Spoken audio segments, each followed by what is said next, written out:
নারায়ণগঞ্জের রূপগঞ্জে রবিনটেক্স নামে একটি পোশাক কারখানার শ্রমিকদের সঙ্গে আইনশৃঙ্খলা বাহিনীর সংঘর্ষ হয়েছে। এতে আইনশৃঙ্খলা বাহিনীর সদস্যসহ ২০ জন আহত হয়েছেন। বান্ডেল থাকলে প্রতি সেনমানিতে টাকা বাঁচবে। বিকাশ সেনমানি বান্ডেল কিনে জিতুন প্রতি লেনদেনে। পুলিশ জানায়, শ্রমিক ছাঁটাইয়ের জেরে সকালে এই সংঘর্ষের সূত্রপাত। এ সময় শ্রমিকরা ঢাকা-সিলেট মহাসড়ক ৪ ঘন্টা অবরোধ করে রাখেন।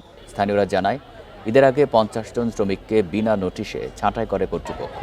এ নিয়ে কারখানার ভেতরে শান্তিপূর্ণভাবে দাবি আদায়ের চেষ্টা করে আসছিল শ্রমিকেরা। পরে কারখানার শ্রমিকরা ঢাকা-সিলেট মহাসড়কে বিদ্যুতের খুঁটি ফেলে অবরোধ করে। এ সময় মহাসড়ক থেকে শ্রমিকদের সরাতে গেলে আইনশৃঙ্খলা বাহিনীর সাথে শ্রমিকদের দফায় দফায় সংঘর্ষ হয়। এতে আইনশৃঙ্খলা বাহিনীর সদস্যসহ ২০ জন আহত হন।